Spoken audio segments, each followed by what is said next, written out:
بسم اللہ الرحمن الرحیم اللہم صلی علی سیدنا محمد وعلی آلہ وصحبہ وبارک وسلم۔ رب کائنات کی شکر گزاری کرتے ہوئے ہم لوگ آج اپنے پارہ نمبر 9 کی طرف بڑھتے ہیں، اور پارہ نمبر 9 میں بھی سورہ اعراف کا بقیہ حصہ اور سورہ انفال کا اگلی سورہ مبارکہ سورہ انفال کا آغاز ہو رہا ہے۔ اور اس میں شروع کے جو 4 رکوع ہیں پارہ نمبر 9 کے، اس میں تاریخی شہادت کے طور پر ایک اصول کلیہ بتایا گیا، اور پچھلی قوموں کا ذکر کر کے تاریخی شہادت یہ بیان کی گئی کہ جس جگہ جہاں کبھی کسی نبی کی بعثت ہوئی ان کی قوم نے انہیں جھٹلایا، تو تنبیہ کے طور پر پہلے معاشی تنگی کا شکار ہوئی وہ قوم، پھر قحط سالی آئی، وبائیں آئیں، ان ساری قوموں کو مختلف قسم کے عذابات اور سزاؤں میں گرفتار کیا گیا۔ اس کے بعد یہ ان کی آزمائش تھی۔ آج ہم نے دیکھنا ہے کہیں ہم بھی تو اپنے نبی کی احکامات کی کبھی پرواہ نہ کرتے ہوئے جس طرح بڑھ رہے ہیں، تو کیا ہم بھی معاشی طور پر تنگ ہیں؟ یقیناً آج پریشانی جس عالم پہ ہے اس سے پہلے شاید کبھی بھی نہ تھی۔ قحط سالی بھی ہے، وبائیں بھی بہت زیادہ ٹوٹ ٹوٹ کر ہم پر برس رہی ہیں۔ پھر اس کے بعد اللہ تعالیٰ فراغی اور خوشحالی بھی دے گا، اس سے بھی آزمایا گیا تھا قوموں کو۔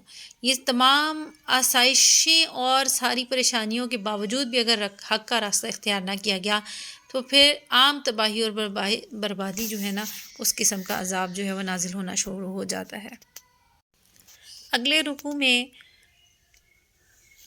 ایسے لوگوں کا ذکر ہے جنہوں نے اپنے پہلوؤں کی تباہی کے بعد بھی ان کی جگہ لی اور انہی کے رستے پر چلتے رہے اور ہدایت نہیں حاصل کی۔ رفتہ رفتہ وہ اپنے پیشروؤں کے ساتھ ہی شامل ہو گئے، نتیجہ ان کا بھی یہی ہوا، انہیں بھی عذاب میں گرفتار کر دیا گیا۔ اور رکوع نمبر 14 سورہ مبارکہ کا جو ہے اس میں موسیٰ علیہ السلام اور فرعون کا جو قصہ ہے وہ بیان کیا گیا۔ موسیٰ علیہ السلام کے معجزات دیکھ کر فرعون نے جادوگروں کو جمع کیا، اور پھر وہ کس طرح سارے جادوگر حضرت موسیٰ علیہ السلام پر ایمان لے آئے، وہ سارا ذکر ہمیں اس کے اندر ملتا ہے۔ پھر ان تمام رکوعات میں بنی اسرائیل اور موسیٰ علیہ السلام کی قوم کا بار بار ذکر آیا ہے کہ فرعون سے نجات پھر انہیں ملی، مصر سے نکل کے یہ موسیٰ علیہ السلام کی قوم جو وادی طیہ پہنچے، موسیٰ علیہ السلام کو اللہ نے کوہ طور پر بلایا ان کو تورات تاکہ ان کے حوالے کر دی جائے۔ آپ وہاں تشریف لے کر گئے اور اپنا قائم مقام حضرت ہارون علیہ السلام کو بنا کر گئے، لیکن کیا ہوا، ان لوگوں نے تھوڑے دن بھی انتظار نہیں کیا۔ 40 دن کا اعتکاف کرنا تھا حضرت موسیٰ علیہ السلام کو، تورات عطا ہونی تھی۔ وہاں پر آپ نے اللہ سے یہ بھی کیا کہ ربی ارینی انظر الیک قال لن ترانی۔ موسیٰ علیہ السلام نے خواہش ظاہر کیا، رب مجھے اپنا دیدار کرا دیجئے۔ فرمایا گیا تم دیکھنے کی تاب نہیں لا سکتے، اور اللہ رب العزت نے نبی اکرم صلی اللہ علیہ وسلم کو معراج پر بلا کر اپنا دیدار کروایا۔ اب جب یہ موسیٰ علیہ السلام کی قوم جو تھی، ان 40 دنوں میں بھی جیسے ہی ان کے پیشوا حضرت موسیٰ علیہ السلام ان کی نظروں کے سامنے تھوڑے دن کے لیے اوجھل ہوئے، تو انہوں نے اس ٹائم میں بھی سامری جو تھی اس کے فریب کاریوں میں پھنس گئے۔ ہارون علیہ السلام ان کو سمجھاتے رہے مگر یہ باز نہیں آئے، اور انہوں نے گائے کو اپنا بچڑا بنا لیا۔ اور موسیٰ علیہ السلام کی امت کا بار بار ہر رکوع میں ذکر، اگلے رکوع میں بھی یہ ذکر آتا ہے کہ نافرمانی کے سبب اس امت پر خدا کا غضب نازل ہوا۔ موسیٰ علیہ السلام کی آج جانا دعا کا تذکرہ بھی اس میں موجود ہے، اور دعا کی قبولیت بھی ہوئی۔ اگلے رکوع میں رکوع نمبر 20 میں بتایا گیا کہ محمد رسول اللہ صلی اللہ علیہ وسلم کسی خاص قوم، خاص خطہ، زمانہ، کسی خاص جگہ کے لیے مبعوث نہیں ہوئے، بلکہ آپ تو پوری انسانیت کے لیے، ہر دور کے لیے نبی بنا کر بھیجے گئے ہیں۔ پھر بنی اسرائیل کے قصے کو بار بار دہرایا جا رہا ہے، اور ان کی دنیا پرستی، دنیا سے جو محبت تھی اس کا ذکر کیا جا رہا ہے۔ دنیا کے مقابلے میں انہوں نے آخرت کو بالکل سائڈ پہ رکھ دیا تھا، اور دنیا کو ہی پسند کرتے تھے، دنیا کو ہی سب کچھ سمجھتے تھے، تو سرکشی کرتے تھے، بغاوت کرتے تھے۔ جو لوگوں کو اس دنیا میں غرق رہتے ہیں، مال و دولت اور حرص کا شکار رہتے ہیں، ان کی مثال دی گئی کہ وہ کتے کی مثال ہیں جو ہر حال میں زبان نکالے ہانپتا رہتا ہے، چاہے بھوکا ہو چاہے خالی پیٹ ہو۔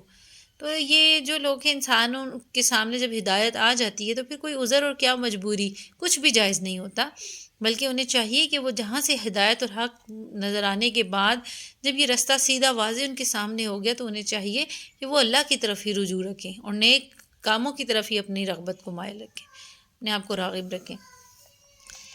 کہ سارے نبی ایک ہی جنس سے پیدا ہوئے ہیں، دنیا انسانیت کی اصل ایک ہے، ان کا خالق ایک ہے، خالق کی ہدایات ایک ہے، مگر یہ انسان جو ہے نادان ہے، دنیا کے خود ساختہ امتیازات کو شرف اور فضیلت کی سند اس نے بنا لیا ہے۔ پھر شرک کی مذمت بھی کی گئی، اس کو حماقت قرار دیا گیا، اور پھر اس سورہ مبارکہ میں جو مین 5 چیزیں آئیں وہ بار بار مومنین سے خطاب کیے گئے۔ نصیحت اور سمجھنے کی چند باتیں یہ ہیں کہ مومنین کی جو 5 صفات ہیں اس میں اس کا ذکر کیا گیا، یعنی مومنین جو ہیں ان کے اندر خشیت موجود ہوتی ہے، تلاوت کو پسند کرتے ہیں، توکل کرتے ہیں، نماز، سخاوت اور یہ تمام آیات جو ہے نا مومنین کی اس میں صفات بیان کی گئی۔ پھر 6 بار مومنین کو مخاطب کیا گیا، یا ایھا الذین آمنو کہہ کر، کہ ایمان والوں میدان جنگ میں کفار کے مقابلے میں پیٹ نہ پھیرنا، یعنی اپنے دشمنوں سے کبھی نہ ڈرنا، اللہ اور اس کے رسول پہ یقین کامل رکھتے ہوئے آج بھی اگر ہم لوگ اپنے دین پر صحیح طریقے کے ساتھ عمل پیرا ہو جائیں تو ہمیں پھر کسی دشمن کا کوئی خوف اور ڈر نہیں ہے، بلکہ ہر قسم کی کامیابی اور ترقی حاصل کرتے کرتے ہم اپنے دشمنوں پر بھی غالب آ جائیں گے اور اپنے دین کو بھی غالب کرنے کی پوری ایفرٹس کر سکیں گے۔ پھر فرمایا گیا اے ایمان والو اللہ اور اس کے رسول کی اطاعت کرو۔ اگلی بار حکم دیا، تیسری بار ایمان والو اللہ اور اس کے رسول جب کسی کام کے لیے بلائیں تو ان کا حکم قبول کرو۔ پھر فرمایا گیا ایمان والو نہ اللہ اور رسول سے خیانت کرو، نہ اپنی امانتوں میں خیانت کرو۔ پھر فرمایا گیا ایمان والو تم اللہ سے ڈرو گے تو وہ تمہیں ممتاز کر دے گا، تمہارے گناہوں کو معاف کر دے گا۔ اتنی خوبصورت بات ہے۔ پھر فرمایا گیا ایمان والو دشمن سے مقابلہ ہو تو ثابت قدم رہو اور اللہ کو یاد رکھو۔ یہ وہ باتیں ہیں، یہ وہ چیزیں ہیں جو ہمیں آج اپنی زندگی کے اندر شامل کرنی ہیں۔ اگر ہم نے آج ان سب چیزوں پر آج سے فوکس کر لیا اور آج سے ہم بڑھتے چلے گئے اپنے دین کو سمجھنے کی طرف، تو یقیناً ہم پھر ہماری کامیابی ہمارے مقدر بنا دی جائے گی۔ اس آرا میں آغاز ہوتا ہے سورہ انفال کا۔ سورت کی پہلی ہی آیت میں انفال غنیمت کا لفظ آیا ہے، اسی لفظ کو علامت کے طور پر سورت کے نام کے لیے مقرر کیا گیا۔ سن 2 ہجری میں غزوہ بدر کے بعد یہ نازل ہوئی۔ اس صورت میں اسلام اور کفر کی سب سے پہلی جنگ یعنی بدر جو تھی اس پر مستقل تبصرہ کیا گیا، لیکن یہ تبصرہ سارے تبصروں سے مختلف ہے جو دنیاوی بادشاہ اپنی فوج کی فتح یابی کے بعد کیا کرتے ہیں۔ اس میں سب سے پہلے بعض ایسی خامیوں کی نشاندہی کی گئی ہے جو صحابہ کی شان کے خلاف تھیں۔ پھر بتایا گیا کہ اس فتح میں تائید الہی کا کتنا بڑا حصہ تھا کہ اپنی جرأت و استقلال پر نہ پھولے بلکہ خدا اور رسول کی اطاعت کا سبق لیں۔ پھر اس اخلاقی مقصد کو بتایا گیا جو حق اور باطل کے اس مارکہ کا تھا اور ہونا چاہیے تھا۔ جنگ کے قیدیوں، مشرکین، یہود کو نہایت سبق آموز انداز میں خطاب کیا گیا ہے۔ پھر مال غنیمت سے متعلق احکامات اس میں بتائے گئے، جنگ اور صلح کے کچھ اسلامی قوانین بتائے گئے، اسلامی مملکت کے دستوری قانون کی بعض دفعات یہاں پر بیان کی گئی ہیں، یعنی ہمارا دین جو ہے مکمل ایک دستوری حیات ہے، اور قوانین اور ہر قانون جو ہوتا ہے وہ اس کی بنیاد قرآن سے ہمیں مل جاتی ہے۔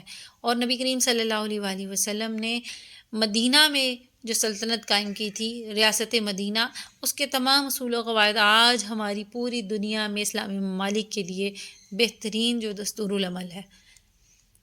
اس سورہ مبارکہ کا رکوع نمبر 1 اس میں مال غنیمت کے بارے میں ذکر کیا گیا کہ وہ اللہ اور اس کے رسول کے لیے، پھر تفصیلی احکامات بیان ہوئے اور ساتھ ہی ساتھ غزوہ بدر کے واقعہ کو ذکر کر کے اللہ کی رحمتوں اور نعمتوں کو یاد دہانی کروائی گئی۔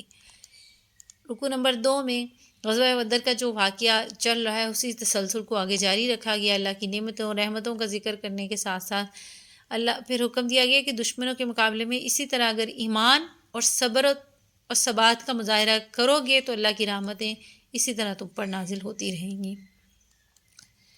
پھر اللہ کی اور اس کے رسول کی اطاعت کو حکم دیا گیا، یا ایھا الذین آمنوا اطیعوا اللہ ورسولہ، اور بتایا یہ جا رہا ہے کہ ہدایت تمہارے لیے ابدی حیات کی ضامن ہے، اس لیے اس سے اعراض نہ کرنا ورنہ ناکامی کا منہ دیکھنا پڑے گا۔ جہاد جو ہے زندگی کی کلید ہے، اس کو چھوڑ دو گے تو اس کا نتیجہ یہ ہوگا کہ دشمنوں سے مغلوب ہو جاؤ گے، محکوم ہو جاؤ گے، دشمن تم پر غالب آ جائیں گے، ان کی حکومت تم پر نافذ ہو جائے گی۔ اور پھر ہمیں یہ بتایا گیا کہ امر بالمعروف اور نہی عن المنکر کی ذمہ داری تمہیں انجام دینی ہے، یعنی تم حکم بھی تو اسی بات کا دو گے نا جس پر خود عمل کر رہے ہوں گے، برائی بھی اسی سے روکو گے جس کی طرف تم نہیں بڑھتے ہوں گے، تبھی تمہاری اس دعوت میں، تمہاری اس بات میں خیر ہوگی، اور تبھی تم یہ فریضہ سر انجام دے سکو گے جب خود تم اپنے آپ کو اتنا مضبوط اور بہترین انسان بنا لو گے۔ اگر یہ فریضہ بھی نہ انجام دیا اور خود کو بھی برائیوں کی طرف تم نے جو ہے چلنے دیا اور اسے نہ روکا، خود اپنے آپ کو، اپنی ذات پر بھی قدغن نہ لگایا، تو پھر عذاب الہی کی لپٹ میں ضرور نیک اور بد سب آ جائیں گے۔ اپنی غفلت نہیں برتنی اپنی ذمہ داری سے۔ اور اس کے بعد مال و دولت اور اولاد وغیرہ کی آزمائش کا تذکرہ کیا گیا۔ تعلیم دی گئی ہے کہ ان کی محبت میں پڑھ کر خدا سے غافل نہ ہو جانا، ہر چیز تمہارے لیے ہے لیکن تم خدا کے لیے ہو۔